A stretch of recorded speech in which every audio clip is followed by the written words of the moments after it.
Starting में मैं 4000 5000 के अंडर रहती थी सर, 10,000 में 15,000 में।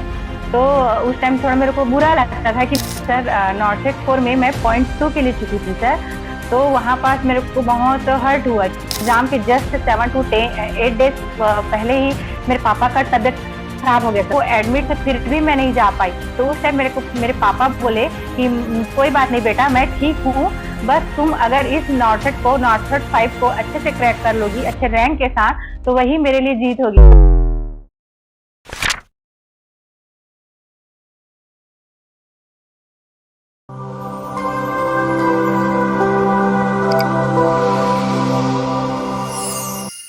नमस्कार, एक बार फिर से आप सभी साथियों का हार्दिक स्वागत, अभिनंदन टीएनसी के इस ऑनलाइन प्लेटफॉर्म में। माई सेल्फ भोजाज बलारिया, assistant nursing student AIIMS Patna. एक बार फिर से सभी साथियों का इंटरव्यू सेशंस में हार्दिक स्वागत और अभिनंदन करता हूं। जैसा कि आप सभी को पता है कि लगातार टीएनसी के रैंकर्स का इंटरव्यू चल रहा है और इस इंटरव्यू का हमारा मोटो रहता है कि हम ज्यादा से ज्यादा टॉपर्स का इंटरव्यू कर सके और उससे जान सके कि उनके संघर्ष की कहानी क्या रही है, उनके संघर्ष के बारे में जान सके।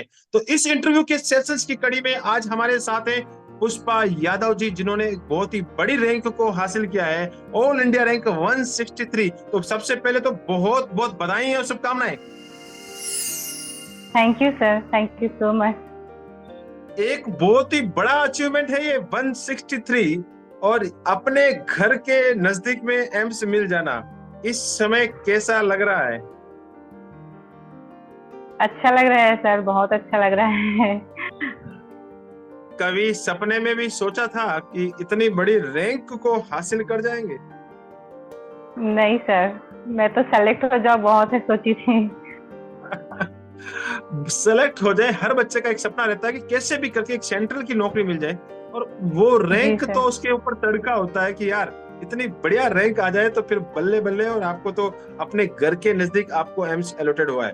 तो सबसे पहले आज हम आपसे बहुत सारी चीजें जानने वाले हैं, आपके संघर्ष के बारे में जानने वाले हैं, किस प्रकार से मेहनत किया उसके बारे में जानने वाले हैं, साथ ही साथ ये चीजें जानने वाले हैं कि आपको क्या क्या क्या आपने जिंदगी के अंदर जो संघर्ष देखा है पासिंग ईयर से लेके यहाँ तक की, उसके बारे में जानने वाले हैं। तो सबसे पहले इस इंटरव्यू की शुरुआत आपके अपने इंट्रोडक्शन से। Sir my name Pushpa Yadav and मैं छत्तीसगढ़ से हूँ सर। मेरा बीएससी जो है 2017 से पास आउट हूँ। मेरा कॉलेज का नाम है चंदूलाल चंद्राकर मेमोरियल, नेहरू नगर सर। उसके बाद मैंने 1 ईयर क्लिनिकल किया है सर। उसके बाद फिर मेरा प्लानिंग मास्टर डिग्री करने का था, थोड़ा नॉलेज अपना नॉलेज डेवलप करने का। तो फिर मैंने एमएससी किया है सर मेडिकल सर्जिकल से, और मेरा जो स्पेशलिटी है वो कार्डियोथोरेसिस का है सर। फिर देन मैंने 1.5 ईयर का प्रिपरेशन किया फिर नॉर्सेट के लिए, फिर मैंने क्रैक किया है सर नॉर्सेट 5। संघर्ष अगर कहे तो लंबा संघर्ष कहेंगे, क्योंकि सबसे पहला तो मैं ये बोलूंगा कि आपने नर्सिंग किया, उसके बाद आपने जी हायर सर। डिग्री एमएससी आपने सिटीबीएस के अंदर स्पेशलिटी को हासिल किया, और उसके बाद आपने सोचा कि क्यों नहीं एम्स की तैयारी करी जाए, और एम्स की तैयारी जी आपने सर। शुरू कर दी। तो सबसे पहला क्वेश्चन मेरा आपसे, ये जो एम्स में नॉर्सेट का जो ख्याल है वो कब से डेवलप हो गया कि अब नॉर्सेट निकालना है? सर जैसे ही मैंने अपना एमएससी कंप्लीट किया, उसके बाद जहाँ से मैं एमएससी कंप्लीट की हूँ सर, हमारा मतलब एक कैंपस है, वहाँ हमारा हॉस्पिटल है, तो हम लोगों ने वहाँ ज्वाइन कर लिया। क्योंकि उस टाइम हमारा जो रिजल्ट नहीं आया था, लेकिन हमारे जो हॉस्पिटल है उन्होंने हमको बीएससी बेस पे वहाँ ज्वाइन कर लिया। फिर हम ड्यूटी करने लगे, फिर वहाँ से कुछ बच्चे सेलेक्ट होते गए वहाँ से एम्स के लिए। फिर उनको देख के इंकरेज लगा कि जब वो बीएससी है अच्छे से पढ़ के कर सकते हैं, तो हम एमएससी है, हमारा कॉन्सेप्ट और क्लियर हो जाता है, तो हमको भी और मतलब प्रिपरेशन करना चाहिए करके फिर वहाँ से सर मैं इंकरेज हुई। उसके बाद मैंने मेरा तो जहाँ से मैं एमएससी की वहाँ हमारे कॉलेज में जो स्टडी बहुत अच्छी होती थी, सारे जो सब्जेक्ट बहुत अच्छे से पढ़ाए थे, तो मेरा कॉन्सेप्ट वैसे भी क्लियर था सर, तो मुझे थ्योरी के लिए उतना प्रॉब्लम नहीं गया। तो फिर मैंने सेल्फ स्टडी किया सर, और सेल्फ स्टडी की उसके बाद फिर 2022 में 3 मंथ की स्टडी की, उसमें सर मेरा 7000 रैंक आया, मतलब मैं क्वालिफाइड हो गई। तो फिर मेरे को लगा कि जब मैं सेल्फ स्टडी से इतना ला सकती हूँ, तो फिर मुझे और स्टडी करनी चाहिए, बट मुझे थोड़ा गाइडलाइंस नहीं पता था। तो मैं इंटरव्यू ऐसे देखते गई सर। तो एक बार टीएनसी का जब मैं देख रही थी इंटरव्यू, तो टीएनसी का मेरे को पहले से ही बताए थे कि TNC is best platform in India. तो आप उसको एक बार, मेरी कोई एक फ्रेंड है जिसका सिलेक्शन हुआ था, तो उन्होंने मुझे एडवाइस दिया था। ओके, तो आपकी ये जो कहानी है, जर्नी है, एमएससी के दौरान शुरू हो गई थी कि यार कहीं ना कहीं आपके मन में हाँ कसक आ सर। गई कि भैया इस बार तो सिलेक्शन लेना ही।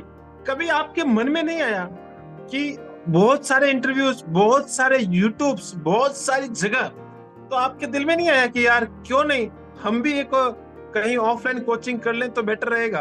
कहीं ऑफलाइन का मन में नहीं आया? सर आया तो नहीं, क्योंकि मेरा कॉन्सेप्ट थोड़ा क्लियर था। तो मैंने इंटरव्यू देखे मतलब टॉपर्स के, तो उन्होंने बोला कि आपका कॉन्सेप्ट जब क्लियर रहेगा सब्जेक्ट का, तो आप घर बैठ के अपने सेल्फ स्टडी से भी वो अचीव कर सकते हैं। तो फिर मैंने एक प्रॉपर स्ट्रेटजी फॉलो किया। तो फिर मुझे मतलब नीड नहीं रहा सर कहीं भी ऑफलाइन या ऑनलाइन बिल्कुल कोचिंग बिल्कुल। ज्वाइन करने का।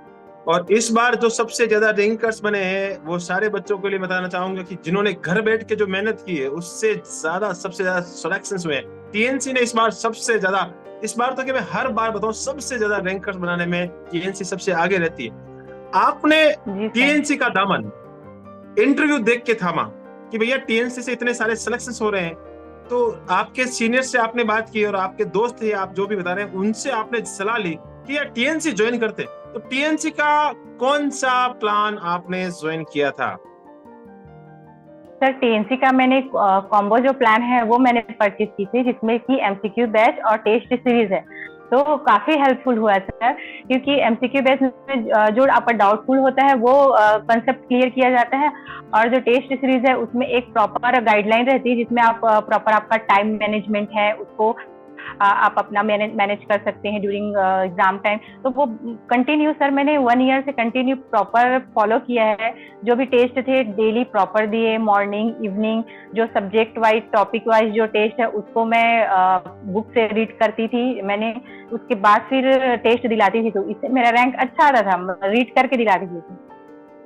ओके, कभी ऐसा फीलिंग नहीं आया कि देखो बुक्स पढ़ते हैं बच्चे, मेहनत करते हैं, लगातार चलते रहते हैं, और लगातार आप जब चल रहे थे तो टीएनसी के अंदर सबसे खराब रैंक और सबसे अच्छी रैंक दोनों बताए कब कब आई है? सर स्टार्टिंग में मैं 4000 5000 के अंडर रहती थी सर, 10,000 में 15,000 में। तो उस टाइम थोड़ा मेरे को बुरा लगता था कि मैं बहुत ज्यादा मतलब इतनी मतलब मुझे बहुत और पढ़ने की जरूरत है। फिर धीरे धीरे सर हैबिट भी होती गई, जैसे डेली हम टेस्ट दिलाते हैं तो हैबिट भी होती गई। और जब मैं पढ़ के दिलाती थी सर प्रॉपर स्ट्रेटजी फॉलो करके, तो मेरा रैंक अच्छा आने लगा। तो उससे मैं और इंकरेज हो गई कि अब मेरा रैंक अब अच्छा आने लग रहा है। तो ऐसे करके सर नॉर्थ से 4 में मेरे को अच्छे से याद है 22,000 में मैं अंडर 50 और अंडर 100 में रहती थी। तो मेरे को बहुत अच्छा लगता था। ओके, जैसे कि आप हमेशा पेपर्स बनाने, हमारे 20+ की एक्सपर्ट्स टीम पूरा रिसर्च करती है, रिसर्च के बाद एग्जामिनर के माइंड तक पहुंचती है कि एग्जामिनर इस टॉपिक के अंदर कितना डीप जा सकता है।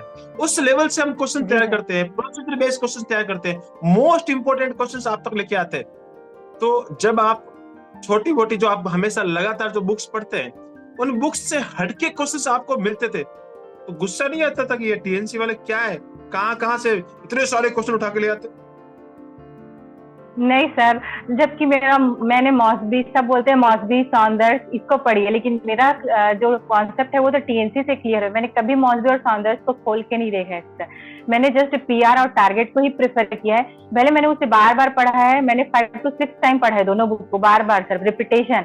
और मैंने मॉसबी सॉन्डर्स को पढ़ा नहीं था। तो सर जो टीएनसी जो टेस्ट सीरीज है वो मेरे लिए बहुत हेल्पफुल हुआ है, क्योंकि मेरा जितना भी मॉसबी और सॉन्डर्स का जो टॉपिक है वो उसमें प्रॉपर दिया रहता था। तो मेरा जो कॉन्सेप्ट है उससे क्लियर हुआ है सर। और कहीं ना कहीं मैं इतना अच्छा जो रैंक लाई हूँ वो टीएनसी टेस्ट सीरीज की ही वजह से है सर, क्योंकि मैंने हमेशा प्रॉपर गाइडलाइन फॉलो किया है। हमेशा मैंने टेस्ट पूरे इंटरेस्ट से दिया है और अच्छे से, मैंने कभी आलसी नहीं दिखाया है सर। मतलब प्रॉपर मॉर्निंग में और इवनिंग में मेरा शेड्यूल बनाया था और उसको फॉलो किया। टीएनसी को लगातार आपने फॉलो किया, टीएनसी के साथ आप वीडियो रेशनल देखते गए, टेस्ट देते गए, लगातार हमेशा आगे बढ़ते गए। थोड़ा सा प्रकाश 1 में ईयर यहाँ से। पे टेस्ट के साथ साथ में ये भी पूछना चाहूंगा, जैसे आप वीडियो रेशनल देखते थे, तो वीडियो रेशनल का एक्सपीरियंस बताएं कि किस प्रकार से वो वीडियो रेशनल आपके लिए हेल्पफुल हुआ करते थे। सर कई बार ऐसे होता है जो हम बुक में पढ़ते हैं उसका रैशनल दिया रहता है, लेकिन वो कॉन्सेप्ट एक्चुअल में समझ नहीं आता है। जो हम वीडियोस देख के जो कॉन्सेप्ट है उसको तुरंत समझ लेते हैं, तो वो बहुत हेल्पफुल रहा है। कई बार जो चीजें मैं पढ़ती थी आंसर पता भी रहता था, लेकिन ऐसे रहता था सर कि उसका कॉन्सेप्ट थोड़ा जो बेसिक है वो पता नहीं रहता था, तो वो जो है वीडियो से क्लियर हुआ सर, तो वीडियो बहुत से हेल्पफुल बहुत रहा। बड़ा फायदा मिलता है, एक क्वेश्चन के बहुत चक्कर में बड़ा 10 फायदा है। क्वेश्चन सॉल्व हो जाते हैं। साथ ही साथ जी आपका जो सर। थ्योरेटिकल पार्ट होता है वो धीरे धीरे आपको लगने लगता है कि इस टॉपिक में से यार ये इंपॉर्टेंट है क्या, अरे यार ये इंपॉर्टेंट है क्या, अरे यार ये इंपॉर्टेंट है। ऐसे ऐसे इंपॉर्टेंट चीजें निकल के आती है और आपका एक बिल्कुल बेसिक भी तैयार हो जाता है और आपको बहुत बेसिक। सारा नॉलेज अपडेट होता है। कुछ चीजें जी अब सर। आपसे और सारे बच्चे जानना चाह रहे हैं कि यार ये रैंकर्स, इस बार इतने सारे रैंकर्स हमेशा जो टीएनसी बनाती है, रैंकर्स से कहानी जानने में मजा ही कुछ और होता है। हम बताएं तो उनको लगता है कि यार टीचर तो बताते ही है, लेकिन जब रैंकर्स बताता है, खुद का एक्सपीरियंस सबके साथ शेयर करता है, तो कुछ और मजा आता है। डेली रूटीन के बारे में बात करना चाहूंगा इस समय। कितने घंटे एग्जाम से पहले और कितने घंटे आप रोजाना स्टडी करते थे? सर मैं मॉर्निंग मतलब नाइट में तो सर 6 to 7 आवर्स में प्रॉपर स्लीप लेती थी। उसके बाद जो 7 AM से लेकर रात की 11 PM तक मैं कंटिन्यू स्टडी करती थी सर, क्योंकि मतलब मैं जब स्टडी करती थी तो इतना डेडिकेटेड रहती थी कि हाँ एक सिस्टम या फिर जो भी मैं टॉपिक लेती थी आज मुझे वो चीजें खत्म करनी है करके मैं उसको टारगेट करती थी। आज ये खत्म करना है, ये चैप्टर है या टॉपिक जो भी, मतलब तभी मैं उसको खत्म करके ही मतलब अपना जो है प्रॉपर नींद लेती थी। इसका मतलब आप भी मेरी तरह जिद्दी है, जो सोच लिया तो सोच जी लिया, सर। ठान लिया तो ठान लिया। टीएनसी की टीम जिस प्रकार जी से सर। ठान लेती है कि भैया ये काम पूरा करना है, तो वो काम पूरा करके ही रहती है, चाहे उसके लिए पूरी रात क्यों नहीं जागना पड़े। कभी कभी ऐसा नहीं जी लगता सर। था कि रात को ये टीएनसी वाले क्यों इतना मैसेजेस करते रहते हैं, सब दिन ग्रुप में डालते रहते हैं? नहीं सर। जबकि और जब आप हमारे लिए इतना कर सकते हैं, टीएनसी पूरी टीम हमारे लिए जब रात्रि चर्चा जग के 2 AM 3 AM तक हमारे लिए इतना क्वेश्चन प्रिपेयर कर रहे हैं, वो भी इजी नहीं है सर क्वेश्चन प्रिपेयर करना, क्योंकि जो इम्पोर्टेंट टॉपिक्स है वो आते थे तो वो है। तो जब आप हमारे लिए इतना कर सकते हैं तो हमको हमारे लिए ही पढ़नी है, जब हमको हमारा ही फ्यूचर ब्राइट करनी है, तो इसीलिए सर हम उससे और इंकरेज होते थे कि सर हमारे लिए जब इतना रात जग सकते हैं तो हमको क्यों ना अपना डेडिकेशन पूरा कंप्लीट स्टडी में देनी चाहिए ऐसे करके, तो उससे और इंकरेजमेंट लगता था सर, तो और डेडिकेट होके ओके, पढ़ते थे हम। एक चीज और जानना चाहता हूँ। बच्चे इस समय, बहुत सारे बच्चे फेलियर झेल रहे हैं। फेलियर तो देखो हर जी सर। सीधी सी बात है कि हार के बाद ही जीत तय होती है। तो आपकी जिंदगी में जी सर। 4.0 एक हार थी, वो आपको सिलेक्शन से नहीं मिला, तो फिर से वापस से मोटिवेट होने के लिए आपने क्या किया और खुद को किस प्रकार से ताकतवर बनाया कि नहीं यार भैया इस बार तो नहीं हुआ तो अगली बार तो मैं सिलेक्शन से लेके ही रहूंगी। तो किस प्रकार से अपने आप को मजबूत बनाया, वो चीज यहाँ पे बताएं, जिससे बच्चे अभी जो फेलियर झेल रहे हैं वो आगे आने वाले एग्जाम में सिलेक्शन ले पाए। सर नॉर्सेट 4 में मैं 0.2 के लिए चुकी थी सर, तो वहाँ पास मेरे को बहुत हर्ट हुआ कि मैंने जब सब सिलेबस कवर किया है, सब सब्जेक्ट प्रॉपर पढ़ा है, मैंने प्रॉपर टीएनसी टेस्ट सीरीज भी फॉलो की है, तो मैं अपना स्ट्रेंथ और वीकनेस देखी कि कहाँ मुझे मेरे स्ट्रेटजी को चेंज करनी चाहिए। और बीच बीच में मैं डीमोटिवेट होती थी सर, तो आपका जो वीडियो था उसको देख के बहुत अच्छा लगता था, तो उसे एक मोटिवेशन मिलता था सर कि जब हम हार जाते हैं तो उसे उठना कैसे है। तो फिर सर मैं थोड़ा अपना स्ट्रेटजी को थोड़ा इम्प्रूव करी, चेंजेस लाई कि कहाँ मुझे और कौन से सब्जेक्ट में वीकनेस है उसको कंप्लीट करना चाहिए। तो फिर सर नॉर्सेट 4 के बाद मैं इतनी डेडिकेटेड हो गई, इतनी डेडिकेटेड, तो सर और मतलब मैं और वही ज्यादा पढ़ने लगी। नॉर्सेट 4 में जो प्रिपरेशन है उससे ज्यादा ही प्रिपरेशन करने लगी कि इस बार मुझे चाहिए और चाहिए। और साथ में टीएनसी के जो वीडियोस थे सर वो भी मैं देखती थी, तो उससे भी बहुत सारे कॉन्सेप्ट क्लियर होते थे, तो ऐसे ऐसे करके सर मेरा मतलब कॉन्सेप्ट और स्ट्रांग होते गया। तो फिर नॉर्सेट 5 को मैंने अच्छे रैंक से क्रैक किया। एग्जाम से पहले 10 दिन पहले ऐसा होता है लाइफ के अंदर कि सबसे ज्यादा डर लगता है। तो एग्जाम से 10 दिन पहले अपने आप को कैसे कॉप अप किया, कि एग्जाम से 10 दिन पहले आपने अपनी एंजाइटी को कैसे दूर किया और किस प्रकार से अपने आप को तैयार किया कि मुझे इस बार फतह हासिल करनी है? सर जब नॉर्सेट 4 में जब .2 के लिए चुकी तो उस टाइम से फिर मैं 5.0 के मैं एग्जाम से 10 दिन पहले की बात करना चाहूंगा। जी सर, जी सर।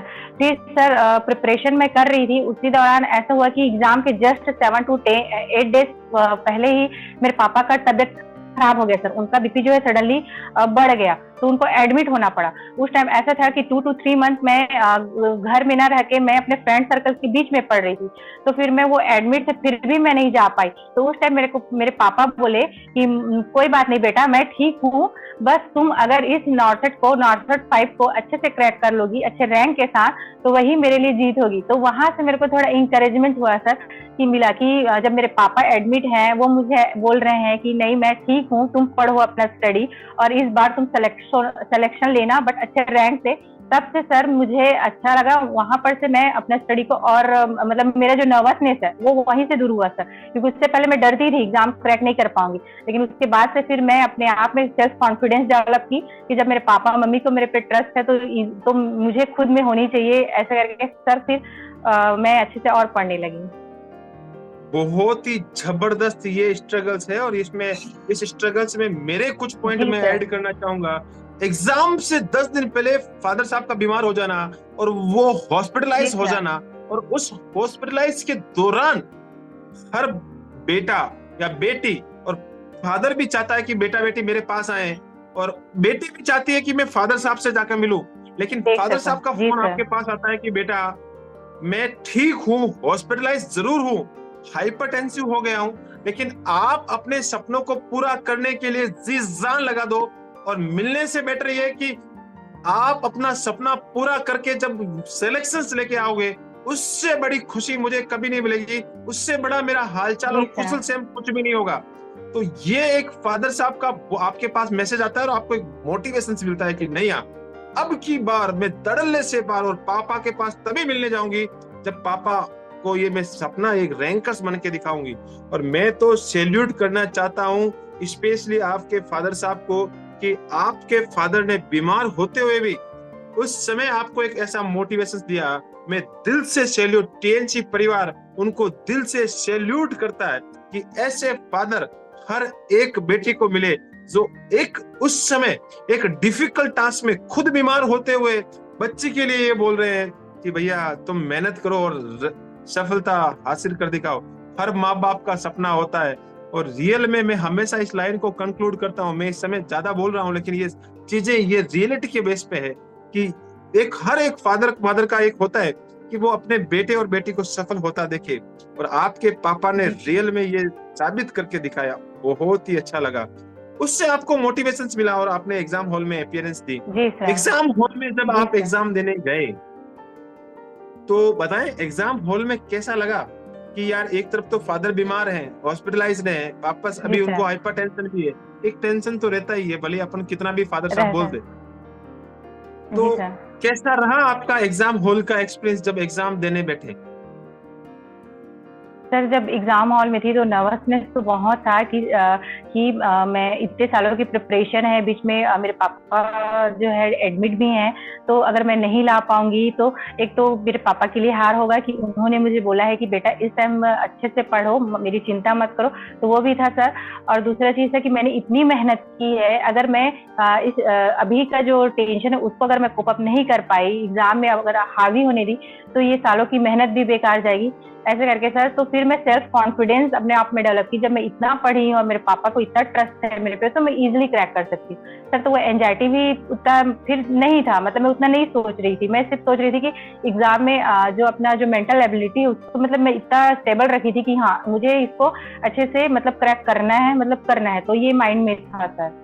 तो टारगेट बना लिया था कि 90 मिनट्स में मुझे स्ट्रेस फ्री होना है, जो होना है ओके रहेगा। और लगातार मैं वीडियो पुट कर रहा था कि भैया चिंता नहीं करें, ऑल इज वेल के साथ चाहे जो होना है वो ओके रहेगा।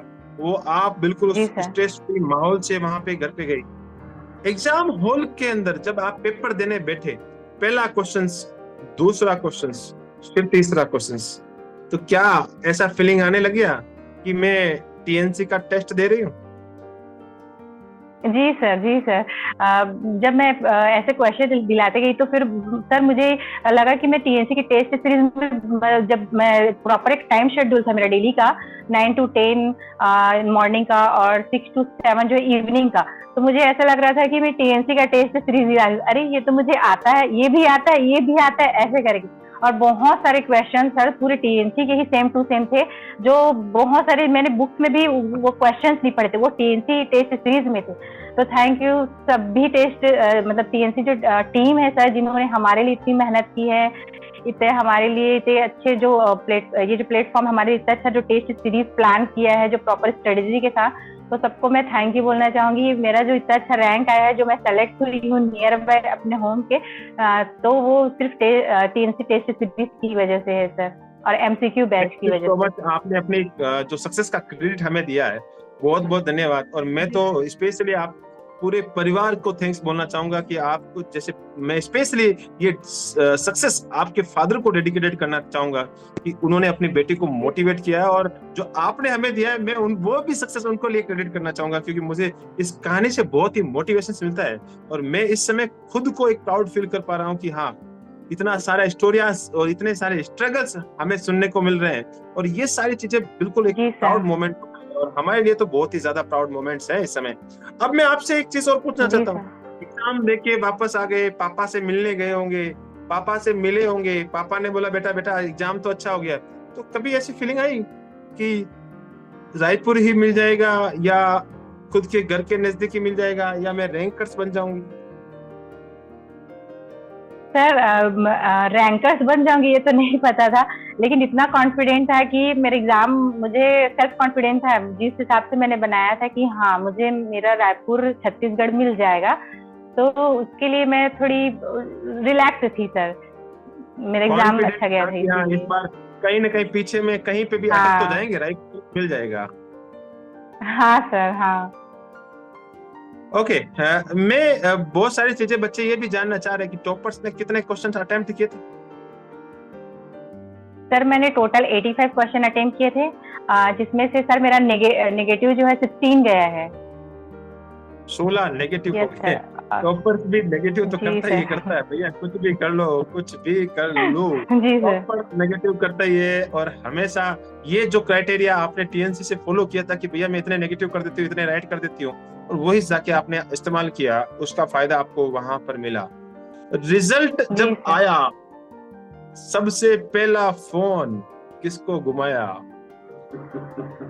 सर रिजल्ट जब आया तो उसी टाइम मैं घर में ही थी, तो मेरे फ्रेंड्स ने मुझे मतलब कॉल करके बोला, क्योंकि मुझे पता नहीं था मेरा रिजल्ट आ गया, कि तुम्हारा रिजल्ट आ गया है देखो करके। तो जैसे ही मेरा रिजल्ट आया तो सबसे जितना ज्यादा खुश मैं नहीं थी, उससे ज्यादा मेरे मम्मी पापा खुश थे, क्योंकि उनको मुझसे ज्यादा उनको ट्रस्ट था कि मेरी बेटी इतने दिनों से प्रिपरेशन कर रही है, वो भी डेडिकेटेड हो गए, तो इस बार मतलब वो ला ही लेंगी और अच्छे से लाएगी करके। तो सर मैंने सिर्फ रिजल्ट को सुना, मेरी फ्रेंड बताई मेरे को कि तुम्हारा इतना आया है करके, तो मैंने सबसे पहले मेरे मम्मी पापा को ही बताया, तो वो ज्यादा मतलब मुझसे ज्यादा खुश वो थे। मैं जैसे हमेशा बोलता हूँ कि अपने माता पिता की खुशी के लिए, अपने माता पिता के चेहरे की खुशी के लिए आपको मेहनत करनी है, और वो आपने करके दिखाई। और सच में उस समय आपने अपने उनके हाव भाव अगर देखे होंगे, तो मैं कहूंगा कि दुनिया की सबसे बड़ी खुशी सबसे पहले माता पिता को होती है, और दूसरी खुशी आपके गुरुजन को होती है, जो रात दिन आपके लिए मेहनत करते हैं। वो खुशी बिल्कुल एक बहुत ही जबरदस्त खुशी होती है। लास्ट में मेरा आपसे एक सवाल कि कौन कौन सी बुक्स आपकी हेल्पगार रही? जैसे आपने पहले ही बता दिया कि वैसे तो मैं इसको क्वेश्चन को पूछने का मतलब भी नहीं बनता है, लेकिन फिर भी मैं पूछूंगा कि कौन कौन सी बुक आपने आपकी इस सक्सेस की जर्नी में रही है? सर मैंने तो कम 2 ही बुक रिफर किए थे। एक जो होता है पीआर यादव का और दूसरा जो है टारगेट हाई का, और तीसरा जो है टीएससी टेस्ट सीरीज और एमसीक्यू पे। मैंने ज्यादा बुक जो है प्रेफर नहीं किए थे, मैंने लिमिट बुक रखा था, लेकिन उसको बार बार रिपीटेशन कर लिए थे 5 to 6 टाइम, तो वो मेरे लिए इजी गया, क्योंकि उससे मेरा कॉन्सेप्ट बार बार जितना बार पढ़ी उतना बार कॉन्सेप्ट क्लियर होते गए। तो मैं ये बोलना चाहूंगी, कम बुक पढ़ो लेकिन ज्यादा पढ़ो, अच्छे से पढ़ो, ताकि आपका कॉन्सेप्ट प्रॉपर एकदम क्लियर हो जाए, आपको डाउट न रहे 4 ऑप्शंस में। तो ऐसे था सर, मैंने 2 ही बुक प्रेफर किया था, और टीएनसी का टेस्ट सीरीज और एमसीक्यू बैच। ओके, लास्ट में मेरा आपसे एक सवाल है, बहुत ही जबरदस्त इंपॉर्टेंट क्वेश्चन है कि इस समय बच्चे बहुत हजारों बच्चे इस समय पुष्पा यादव जी को देख रहे हैं, आपकी स्ट्रगल स्टोरी को जान रहे हैं, और आपसे इस इंटरव्यू से 101% बहुत सारी चीजें सीखेंगे, और वो जानना चाह रहे हैं कि भैया हमें भी टॉपर्स बनना है और हमें भी रैंकर्स लेके आना है, घर के नजदीक जाना है और अपने माता पिता के चेहरे पे खुशी लेके आनी है।